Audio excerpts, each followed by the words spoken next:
Nah kemudian tadi cerita bahwa ada beberapa part yang kemudian suka menjadi bahan bully lah jatuhnya ya, mengenai pernikahan dan juga kesurupan. Kesurupan itu gimana maksudnya? Jadi reaksi ketika di ruqyah tuh reaksi parah lah bisa aku bilang ya gitu. Sampai 3 part kan tuh kalau di YouTube-nya Ustadz Faizar gitu. Karena memang ya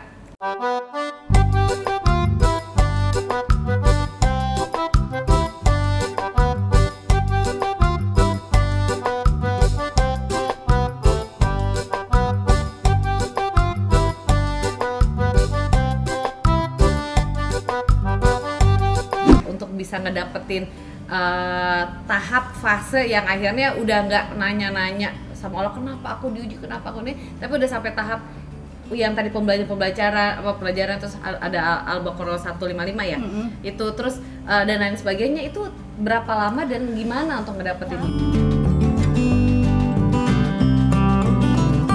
Banget ya, harus kehilangan 2 kali pernikahan. Oh, malah ngedapetinnya pas udah 2 kali pernikahan ini? Iya, jadi memang yang bukan yang terakhir kan ada yang saya yang kedua itu memang benar-benar kayak jadi merubah segalanya tentang hidup gitu.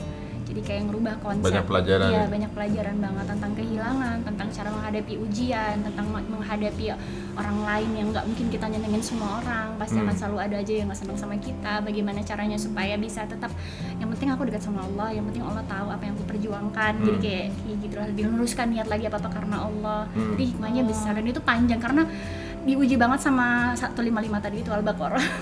Iya ya. Ya kalau kita dapat ujian di sekolah gitu, ya pernah ujian di sekolah, bukan soal susah nggak, susah banget nggak kan, yang dilihat jawaban kita ya, responnya ya, responnya gimana kita dikasih ujian susah.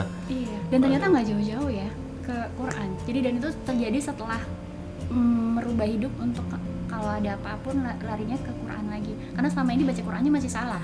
Salahnya itu cuma baca Arabnya aja nggak tahu artinya.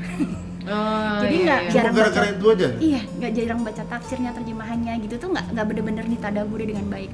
Tapi setelah merubah, karena saking kesepiannya waktu itu kayak udah nggak percaya sama semua orang, kayak semua orang kayak kenapa jahatin aku, terus kayak menjudge masa lalu itu kan gak enak banget ya gitu. Terus kalau ada apa dikit dikaitkan sama masa lalu pas segala macam. Jadi akhirnya kayak memilih berdua aja sama Allah lewat Al-Quran dan mulai baca tadaburin Quran terus gitu sampai akhirnya ya pada akhirnya hanya aku dan Allah kayak gitu. Dan itu jadi merubah kayak papa tuh kayak Allah bukain jalan, Allah tenangkan dengan caranya gitu. Jadi memang Quran tuh dahsyat banget mentadaburi. Bahkan kayak bahasaku kalau ke anak aku, nah hari ini Allah mau ngomong apa ya, bukan dulu Qurannya. Bahasanya udah kayak gitu. Karena kadang-kadang kita terlalu banyak dengerin omongan orang, terlalu banyak minta nasihat orang lain, tapi kita jarang tuh untuk nanya sama Allah. Karena kalau misalnya lagi ada ujian, sakit, berat gitu, sedih, ya Allah, aku lagi sedih nih gitu. Tolong bahagiakan aku dengan Quran. Aku buka Qurannya surat apa aja. Random aja gitu. Dan random selalu pas sama kebanyakan dengan. Iya.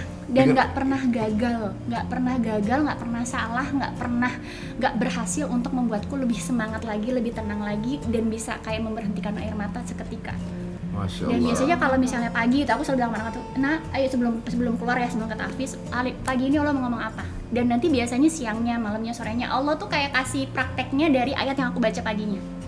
Dia sedahsyat itu. Benar-benar buka random serandom itu. Ya, jadi buka aja gitu terus langsung ngerasa relate gitu. Iya. Nah kalau yang di rumah lagi nonton ya, kalau mau ingin nguji ya, coba aja random, buka aja Quran, kemudian baca terjemahannya, relate nggak sama kehidupan? Kok ya itu keajaiban Quran ya.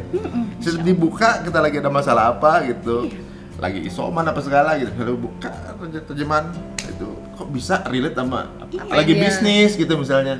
Emang Quran tuh holistik ya, makanya sering pegang Quran. Kalau saya pegang Qurannya ini nih.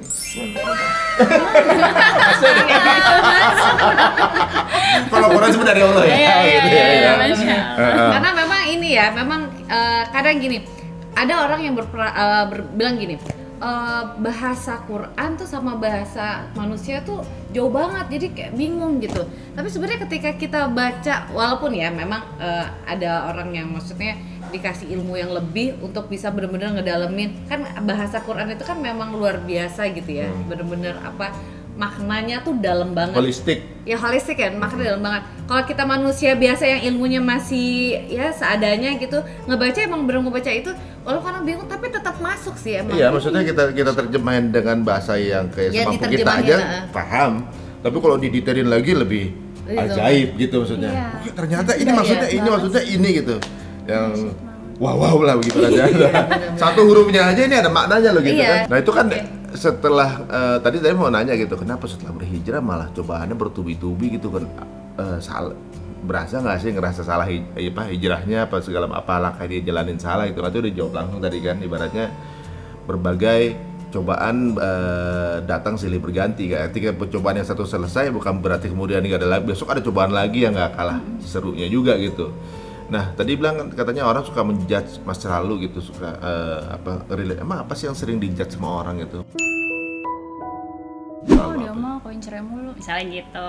Dia mah kesurupan mulu, dia mah gangguan jin, dia mah gitu. Jadi kayak terutama ngaitan sama masa lalu dan itu nggak enak banget gitu. Kayak kadang-kadang kita kalau habis hijrah ngerasa nggak kayak pengen reborn gitu. Dan kita berusaha untuk meninggalkan masa lalu kita yang mungkin nggak enak, mungkin banyak salahnya apa gitu. Dan ketika orang meriletkan itu kayak lebih ya sedih ya, terus kayak aku harus do something gitu. Kalau kata Kang Andre, udah kamu berkarya aja sekarang sehingga orang tidak ingat lagi sama masa lalu kamu, tapi dengan apa yang kamu karyakan yang bermanfaat buat umat gitu sih. Masya Allah yang bermanfaat ya. Biasanya kayak yang lama dulu sebelumnya ketika berpisah emang apa namanya tidak dari yang kepengen pisah atau suami atau memang keputusan bersama Keadaan. Yang pertama aku ya. Pertama, Iya. kedua? Yang kedua itu kalau gugatnya aku, cuma memang itu pada hari pertama dia balik ke entertain itu langsung bilang mau Talak gitu? kalau ya pilih kalau mau sama aku mau joget lagi gitu dan kamu nggak bisa larang dan dia juga udah kayak udah nggak mau gitu tiba-tiba. Jadi sebenarnya pada waktu itu tuh semuanya rumah tangga baik-baik saja. Paginya masih baik, pulang itu dia bilang aku mau balik lagi, kalau kamu nggak mau kita pisah gitu. Dan aku bilang kamu istirahat dulu, aku bilang kamu bisa cari apa, kita waktu itu udah ya, baik-baik sebenarnya? nggak ada masalah, nggak ada masalah. Satu hari dia pergi menemui seseorang, pulang dari sana udah kayak benci, udah kayak aku mau jauh aku mau balik lagi, kalau nggak mau kita pisah. Dan dia udah kayak tiba-tiba jijik aja gitu sama aku.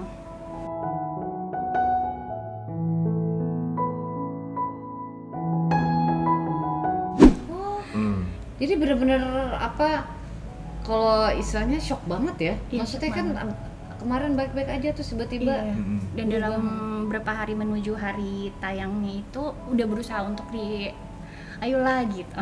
maksudnya diajakin maksudnya nggak apa-apa gitu. Iya. Tapi ya hidayah kembali lagi ke Allah ya. Dan udah takdir juga jadi ya udah. Jadi memang kondisi dan keadaan dan ini dari berarti memang memutuskan memilih Allah lah ya Tonya ya.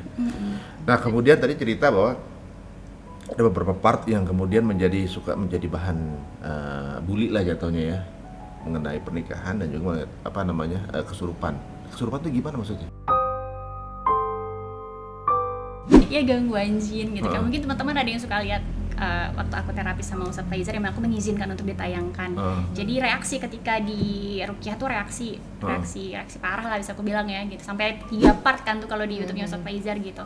Karena memang ya nggak mudah ya ketika gangguan dan si jin menguasai tubuh kan kita jadi kayak bereaksi gitu. Sebenarnya pertama kali tahu kalau ini ternyata gangguan jin itu kapan? Apa sih? Abis pas yang itu kedua. Setelah tapi? Pas yang sedang atau setelah? Sedang. Sedang proses itu mulai maksudnya sering sedang dalam kesurupan pernikahan gitu. atau sedang proses perpisahan. Oke. Nah itu karena gini kalau misalnya orang kan mikirnya misalnya kayak itu kan berarti istilahnya jiwa yang terganggu gitu ya, dalam artian kan jiwa yang terganggu tuh ya kita nggak tahu ini arahnya apakah memang bukan jiwa terganggu tapi apa gimana ya fisiknya atau apa gitu. Iya, ada gangguan dari luar, ada setan yang mengganggu, itu ngerasanya yang dikirim untuk mengganggu kita. Awalnya rasanya apa sih? Apa sakit biasa atau? Enggak, banyak, ada beberapa ciri-ciri ya orang gangguan jin. Pertama mimpi buruknya parah sampai yang sampai takut tidur gitu, karena setiap tidur itu mimpi buruknya berkali-kali. Nah, ketika mimpi buruk bangun tidur masih mimpi lagi? Masih lanjut. Mimpi buruknya dikejar-kejar mau dibunuh, terus kayak mimpi tenggelam, mimpi jatuh dari ketinggian. pokoknya thriller gitu ya. Ketindian tau nggak? Tahu. Ketindian tuh setiap hari ketindian. Rep-repan kan? Ya, rep-repan. Terus di rumah tuh muncul kayak tiba-tiba binatang-binatang aneh atau kayak tanah kuburan tiba-tiba ada di tengah rumah gitu. Maksudnya? Terus kayak keluar ular dari lantai gitu. Lagi makan tiba-tiba deket kaki ada ular muncul, dan itu bener-bener yang gitu. Terus tiba-tiba di badan tuh kayak ada stempel kaki, lagi ngobrol sama si Ami, tiba-tiba kakiku ada stempelnya. Tadinya nggak ada? Nggak ada. Terus Stempel kayak apa? Stempel biru gitu. Biru kayak habis ditonjok, habis tonjok. Oh, yang biru-biru itu. Ya. Terus kan kalau di luar benar dicium setan ya. Tapi Iya ternyata kan? tuh dari nggak ada ngobrol tiba-tiba ada Tiba-tiba gitu. ada. Terus badan tiba-tiba banyak cakaran. Bekas cakaran. Jadi kayak misalnya kayak di mimpi aku mimpi berantem sama makhluk lah ya gitu. Oh, di mimpi bangun ya? tidur bener-bener cakaran beneran, bekasnya tuh ada biru-biru gitu. Terus nanti kayak tiba-tiba ngerasa kayak ditusuk apa gitu, dan itu tuh banyak banget ntar ditombak, ntar kalau kayak ngerasa dicakar ya cakar beneran gitu. Kayak ngerasa dicakar beneran. Iya, tapi bekasnya tuh ada. Terus kayak ditusuk apa ya, biru beneran ya Mia. Biru beneran. Terus hal kayak gitu, dan ketika periksa ke dokter aku nggak kenapa-kenapa, normal, semuanya normal berkali-kali gitu kan. Ayah bundaku udah periksa dulu siapa tahu kenapa gitu. Tapi semuanya normal gitu setelah dicek. Terus ya banyak dan sering kesurupan jadinya gitu. Ketika setiap aku ruqyah ruqyah mandiri gitu, kayak udah nggak bisa ruqyah mandiri akhirnya gitu, harus diruqyah bantu orang. Makanya waktu itu kan ke Ustadz Faizal salah satunya, ke Ustadz Nai gitu. Oh, awalnya udah mencoba untuk ruqyah mandiri gitu. Iya, tapi nggak kekontrol, kasihan orang rumah gitu. Karena ruqyah mandiri aja benar-benar langsung uncontrol gitu. Iya. Ada yang lihat nggak? Banyak, saksinya banyak. Enggak, maksudnya ketika di rumah itu katanya ngapain gitu? Apa ngomong apa? Kan aku rutin ruqyah mandiri ya, karena ngerasa ada yang nggak beres nih dalam tubuhku gitu, emosian banget, tapi kayak di dalam tuh kayak ada yang gimana sih, bergejolak gitu. Iya gitu, tapi kita nggak bisa jelasin apa gitu. Terus mulai lihat-lihat makhluk-makhluknya makin sering gitu, sampai ketangkap CCTV. Literally ngeliat gitu. Literally ngeliat. Terus kayak di CCTV tuh ketangkep ada ular di atas, sampai sekarang masih ada. Jadi dan itu kalau kita cari tuh nggak ada. Terus nanti kayak makhluk-makhluk apa berterbangan, dan itu kelihatan jelas di CCTV.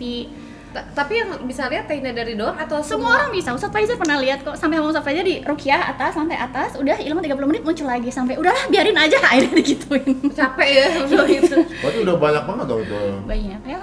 Ya kalau Allah masih ada sih sekarang dia, tapi udah kita kayak abain aja deh, biarin aja gitu. Terus apa katanya, karena ada yang ditanam atau di iya sihir ya, indikasinya sihir waktu itu, dan alhamdulillah kan ketemu buhulnya juga gitu. Karena ketemu buhul buhulnya? Buhul itu kayak ikatan, artinya tuh ikatan yang kayak jadi portal antara yang si nyihir ke itulah targetnya. pentingnya baca Al-Falaq ya. Iya benar. Gitu, kayak ketemu banyak gitu, dan nggak enak banget deh, suasana di rumah tuh horor banget gitu. Setiap ada yang datang dia bisa ngelihat gitu, ada ular teh, ada ini, jadi kayak memang aku tahu di rumah aku lagi nggak baik-baik aja gitu, sampai ke kayak binatang, kelabang, ular, dan yang aneh-aneh tuh udah kayak biasa banget di rumah gitu. Tapi itu cicak gosong tuh udah kayak makanan sehari-hari, tiba-tiba mati gitu. Karena kan setiap hari rumahnya dinya ruqyah terus ruqyah rumah kan. Jadi itu kayak cicak gosong tuh almost every day waktu itu. Cicak itu media ini Mi. iya kan, emang Pengantar katanya sihir. kan kita makanya waktu itu dibilangin kan Cicak kalau bunuh ada aja. cicak Iya. kita bunuh tuh pahala. Iya. Terus pas lagi ruqyah dari badanku keluar kelabang gitu, jalan gitu. Dan itu tuh memang Tapi itu apa real maksudnya? real saksinya banyak. Maksudnya, Maksudnya anak-anak aku tuh semuanya, sampai akhirnya anak aku sekarang dua-duanya bisa ruqyah. Dia udah tahu kalau uminya udah nggak enak nih nak gitu, mereka langsung bantu ruqyah gitu. Karena memang kalau udah ini kadang-kadang aku suka nggak sadar hilang gitu, bahkan kayak hilang nadi tuh udah ada 5 kalian kali, yang sampai orang rumah tuh bingung ngasih tau ayah bunda gimana, ngasih tau Kang Andre gimana, karena udah kayak meninggal, hilang, nggak ketemu. Tapi ntar bangun lagi gitu, berhasil. Ada penjelasan medis itu seorang medis. Sampai rumah sakit langganan aku bilang kalau Indah Dari mah udah non medis. Sampai mereka tuh, sampai teman aku tuh rapat, yang punya rumah sakit kan teman, jadi rapat sama kepala perawat sama dokternya kalau ini udah non medis. Jadi kalau aku udah ke rumah sakit, mereka udah paling suntik vitamin apa, ini mah udah non medis gitu. Oh, paling cuma buat nguatin imun aja Iya, gitu ya. karena udah akhirnya berusaha untuk menerima kenyataan bahwa oke, memang aku non medis gitu. Ini perjalanannya berapa lama nih dengan kejadian-kejadian dari awal? parah-parahnya aja ya. Heeh. Parah-parahnya itu mau 4 tahunan 4 tahun belakangan ini yang enggak, belakangan juga udah mulai sembuh. Belum ya? Ini udah mulai sembuh. Ini Udah mulai iya sembuh. udah 4 tahunan berjalan berarti ya. Iya. Oh oke. Waduh, Nah kita nggak nyangka, kita tadi menanyain cobaan, ini bukan cobaan lagi. iya makanya. Ini bukan cobaan, dirasain udah. Nah kan ini kan jatuhnya gini ya, kita kan bilang bahwa emang sihir itu emang ada gitu ya. Kita Ada. nggak bisa pungkiri memang. Iya, Rasul kan juga disihir. Iya. Itu yang bikin aku semangat loh. Maksudnya Rasul aja kena sihir gitu, apalagi aku yang banyak dosa gitu. Dan Allah berhak memilihkan ujian yang mana yang aku mampu kan gitu. Dan ujian sihir ini kalau aku ambil tarik hikmahnya itu ujian tauhid banget. Pertama, mau ngebales nggak ke dukun lagi, dukun lawan dukun, namanya gitu kan. Sama Oh, dia sirik. ada ya. Jadi gitu sama ya, ya. sirik Iya. ketemu sirik ya. Yang kedua, ujian tauhid banget karena yakin nggak sama Allah ketika bilang di surat Taha ayat 69 bahwa tidak akan menang tukang sihir itu dari manapun dia datang. Jadi kayak bener-bener ya udah ke Allah aja gitu. Karena kita mau minta bantuan sama orang lain nggak akan bisa bantuin kita. Adanya aku dibilang gila. Bahkan aku kehilangan banyak teman-teman banget yang takut kalau deket aku. Katanya, ya Indah Dari tak kesurupan, terlantar dari kan ini, jangan deketin Indah Dari, ntar ketempelan. Itu tuh sedih banget, sempet down gitu. Cuma gitu. Kamu bisa ketempelan gitu. banyak, ya enggak juga sih sebenarnya Harusnya gitu. enggak ya, tapi kan orang aja ya. Iya gitu. Cuma aku pikir ya Allah sebaik-baik teman, Allah sebaik-baik pendamping, Allah sebaik alam bersamaku. Jadi kayak lebih ke tauhid yang menggantungkan segala harapan, segalanya ke Allah aja lah gitu. Biar Allah yang balas, Allah yang akan nemenin aku, Allah yang akan ngatur hidupku. Jadi kayak lebih gitu.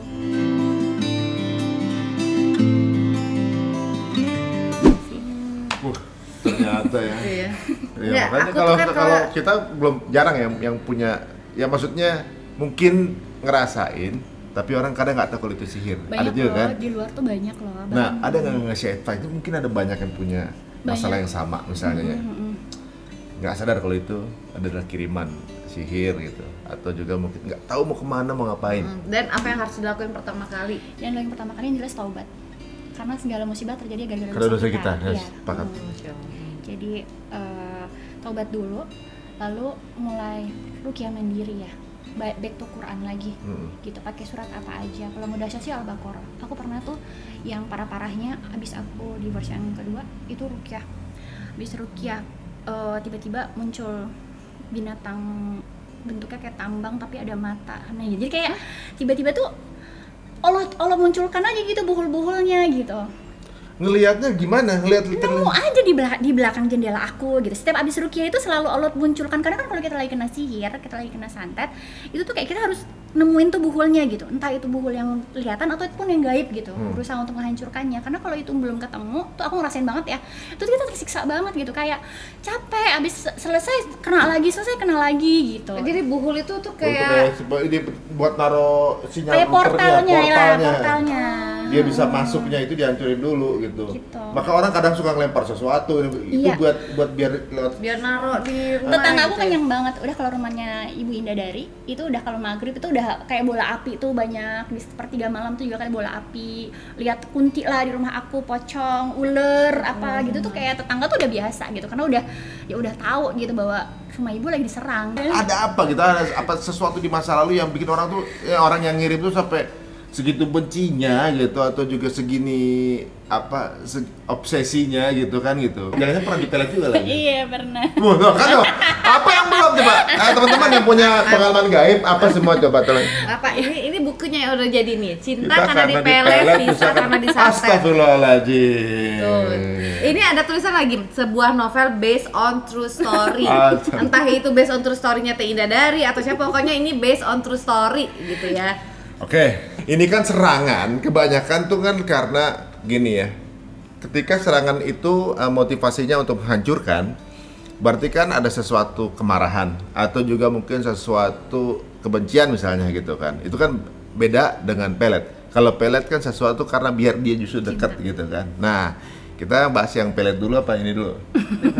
Ya, pelet Yang dulu. santet nih, aku sempat mikir gini, kenapa ya mereka mau matiin aku banget, mau bunuh aku kayak gini gitu. Keruan ayo deh kita berantem gitu, bacok-bacokan apa gitu baru, tapi kok ini kamu curang banget gitu, kamu kirimin jin untuk nyakitin aku biar aku mati gitu. Tapi Dan dia lepas tangan. iya gitu, dan tangan aku nggak bisa bersih lapor gitu. polisi ya kan, karena Iya, aku nggak ada kenapa bukti kan ya. aku tuh nggak bisa ngapa-ngapain, padahal tahu aku dalam keadaan bahaya gitu, nih mati nih orang gitu kan gitu.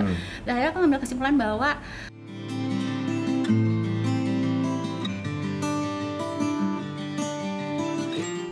lagi baksos pengobatan gratis sama tim dokter kan itu.